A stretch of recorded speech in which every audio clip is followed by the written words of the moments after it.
Olivia, could you ever have imagined that one day you would be a part of a movie like this? And how did it happen to you?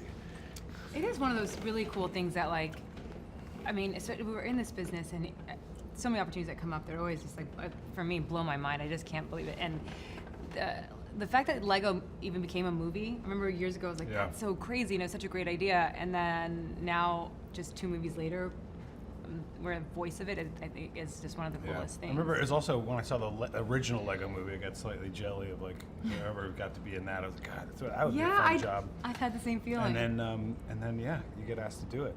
Not just an animated one. These ones in particular have a very sort of piquant sense of humor, which is very particular and funny too. And I think that people don't really realize, like, when you as an actor sign on to do an animated movie. You have to really love it, because it's a lot. It's like it can be years in just sporadic moments where you're trying to capture 4 hours time, 5 hours at a time. So signing up for this one, like, I think it shows how much we all really loved it, because it's not just like a month in and out. And the two of you play two very important characters, very strong characters that have a history. Who are Garmadon and Coco? We're the parents of the Green Ninja, or Lloyd. We used to be a couple. We used to be a couple. But he couldn't get his act together. Couldn't get my act together. Yes. And they, it's interesting because when you watch the movie, it is very funny, because you're like, how did they ever...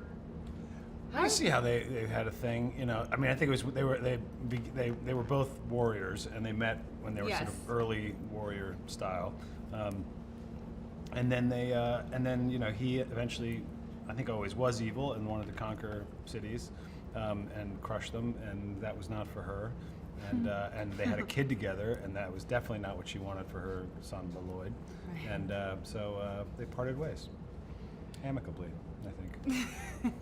That's Garmadon's interpretation. The guy's interpretation. It was amicable. It was fine.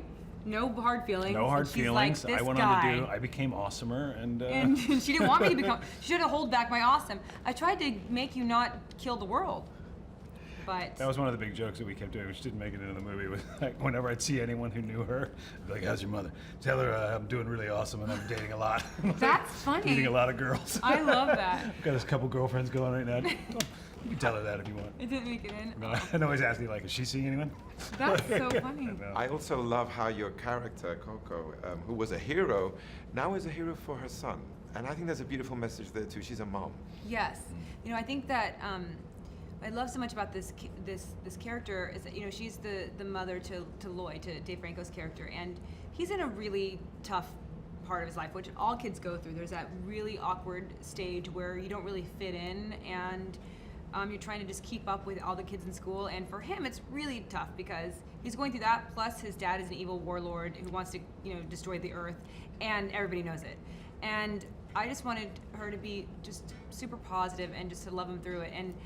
And in the movie, you end up finding out that she does have a secret past, and when you find that out about her, you realize what a strong woman she is and what she's capable of, and the fact that she chose being a mother out of all the paths she could have chosen says a lot about how important it is to be a mother and the love that you give your child, and I really love that message. And then play someone like Garmadon. I mean, actors have always said that playing villains is fun because you can just kind of step out of the box, right? Yeah, but you're also kind of playing a psychosis or a psychology, So I think they're fun to play because they're damaged people, not to make Garmadon too heavy a character, but he's flawed, so playing flaws is always sort of the crux of drama and villainy. He has like no shame. That's gotta be so totally much fun. Shameless. Like you can throw out You can anything. say whatever you want as long as it references yourself and you're a total narcissist about it. Like you can just say it. Like your opinion is always correct. So because you always have one person who cares, you. Like that was odd. Yeah. He says like that Garmadon is really confident and really dumb.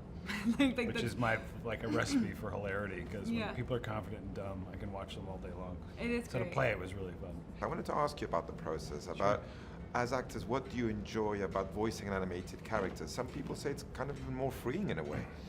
I feel like there is when I at least I first began in this process, there is a little insecurity because you're trying to figure out what the voice is and are you doing this right, and you only have your voice, so you like when in this movie especially we're running and jumping and like you're running away from this cat and this dragon, and you have to emote so much and it has to be so believable, and to do that you have to kind of be a little silly and look silly, and I love it as an actor. It really forces you to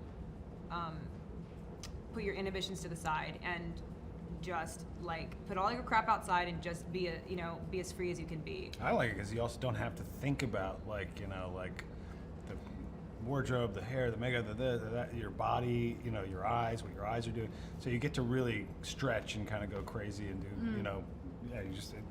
it's really you're only just using one piece of your performance that you can. You created this voice. We got a little taste of it before. How was that process? And did you enjoy it? It was that? one of those. I loved it. Yeah, I mean, it was. He couldn't. I can't use my voice because it's not particularly sinister or anything. So we got to disagree. Oh, really? I'm just kidding. I'm kidding. I got the camera guy to laugh. Yeah. But yeah, it was fun. I mean, I didn't really know what I was going to do, so for the first session, I think it was just all scratch track. We just kind of did it just to sort of find it, and then once we found it and locked in on it, it was really, really fun. I mean, every time, like, so sometimes if you're lucky enough in the process, you actually record after other people have recorded, so they'll play, because a lot of times you're just having to just do the lines and with somebody reading it there, but you don't get to hear the character. And I was lucky enough, like a few times, I remember 3 different sessions where they would play Justin's voice, and it really helped me get into the character because it was because Garmadon is such a unique voice. I mean, it is exactly it. He's confident and dumb and confident about being dumb and like narcissistic, and it every time I heard the voice, it just makes you laugh. I mean, it's a very hard thing to do, but he plays it he's a lovable evil character. It's saying stupid things in a completely straightforward way. Yeah. And I could always just see him going, that was my image of, whenever I heard your voice, just like, Of course, I'm the yeah. smartest guy in the world. Yeah. Come on. And did it also help you, the fact that you, I believe, are a black belt in Taekwondo and have studied martial arts? Did that kind of help you too? I think, anytime that, I think in general, Jackie Chan was saying this earlier, that when you study martial arts, there is a sense of respect that you have that I think it's hard to find in other places and other sports and other lessons.